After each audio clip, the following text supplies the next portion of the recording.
اللہ جل جلالہ و عم نوالہ نے انسان کو اپنی قدرت کا کلائمیکس بنایا ہے، اپنی قدرت کا شاہکار بنایا ہے۔ اللہ تعالیٰ کی جتنی مخلوقات ہیں ان میں سے سب سے زیادہ محبت اللہ تعالیٰ کو انسان کے ساتھ ہے۔ دنیا میں جتنی رنگینیاں، مختلف انواع و الوان، مختلف رنگ کی چیزیں، مختلف رنگ کے پہاڑ، مختلف رنگ کا سبزہ زار، مختلف ذائقے کے، مختلف رنگوں کے پھل، ان میں مختلف قسم کی مٹھاس اللہ تعالیٰ نے اپنی قدرت سے پیدا فرمائی اور اپنے بندے کے لیے اپنی اشرف المخلوقات انسان کے لیے اللہ رب العزت نے پیدا فرمایا ہے۔ اور انسان کو اللہ جل جلالہ و عم نوالہ نے مختلف موقع مرحمت فرمائے ہیں۔ اس محبت کا، اللہ تعالیٰ کے پیار کا تقاضا یہ ہے کہ اس کو ایسے مواقع فراہم کیے جائیں جو اس کی بخشش کا سامان ہوں۔ اللہ تعالیٰ نے وہ موقع عطا فرمائے، وہ قرآن مجید میں ہے، منہا اربعۃ حرم، مہینوں میں سے 4 مہینے اللہ نے حرمت والے بنائے ہیں، رجب المرجب، ذوالقعدہ، ذوالحج اور محرم۔ اور اسی طرح 4 دن اللہ پاک نے بڑی عظمت والے بنائے ہیں، یوم جمعہ ہے، عید الفطر ہے، عید الاضحیٰ ہے اور یوم عرفہ۔ یوم عرفہ کہتے ہیں 9 ذی الحج کو۔ 9 ذی الحج بڑا عظمت والا دن ہے۔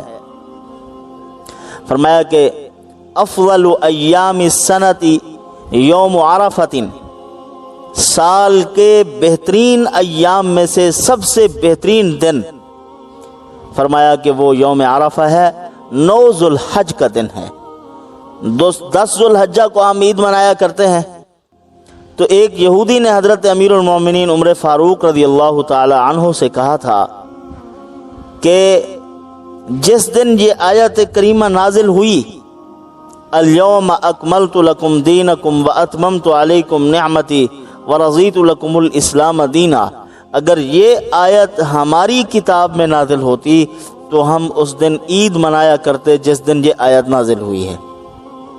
حضرت عمر رضی اللہ تعالی عنہ نے فرمایا کہ دیکھو، جو میں جانتا ہوں اگر آپ جانتے ہوتے تو آپ یہ سوال نہ کرتے۔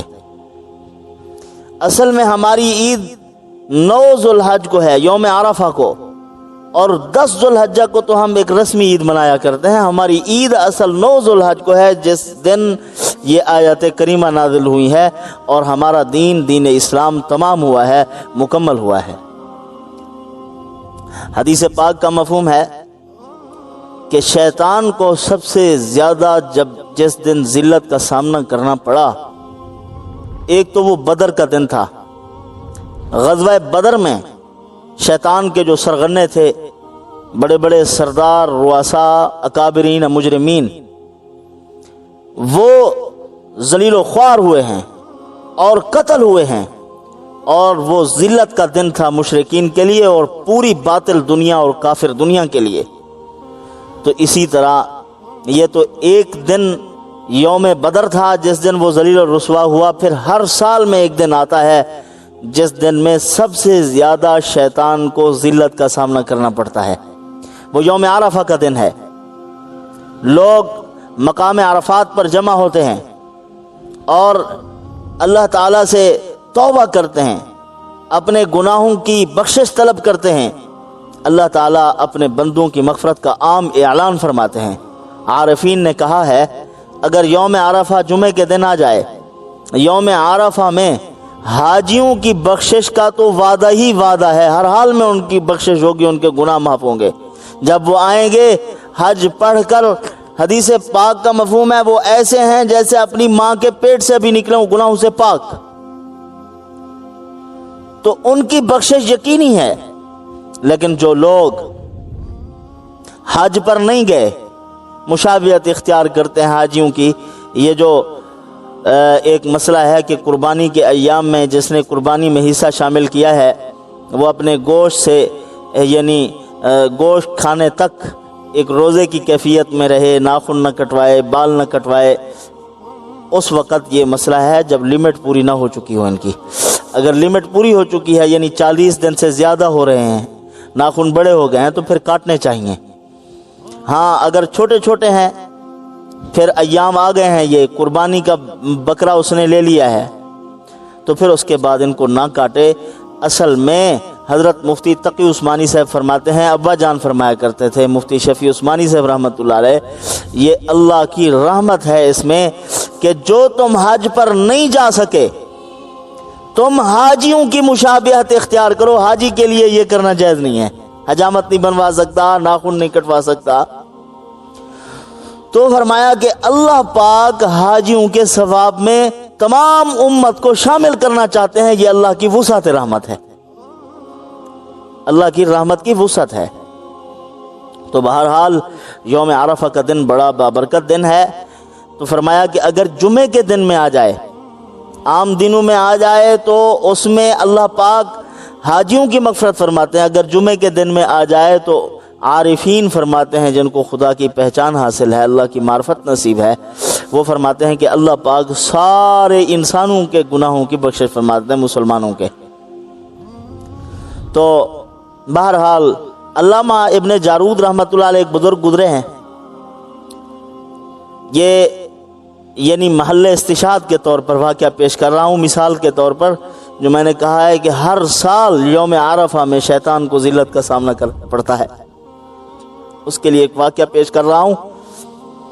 علامہ ابن جارود رحمۃ اللہ علیہ نے اپنے ایک ساتھی سے کہا کہ چلو چلتے ہیں، طبیعت میں کچھ غفلت سی محسوس ہو رہی ہے، اور جہاں قوم لوط تباہ و برباد ہوئی ہے ان کے محلات کو دیکھتے ہیں، کوئی عبرت ہوگی، اپنے گناہوں پر نظر پڑے گی، توبہ کی توفیق ہوگی۔ یعنی وہ اللہ والے لوگ تھے، یعنی مقصد ان کا یہ ہوتا تھا کہ عبرت پذیری نصیب ہو جائے، عبرت کو قبول کرنا، عبرت کے لیے عبرت کی نظر سے دیکھنا کہ یہ بڑی بڑی طاقتور قومیں تھی، اللہ نے ان کو تباہ و برباد کر دیا ہے گناہوں کی وجہ سے، تو ہمیں بھی گناہوں سے توبہ کرنی چاہیے۔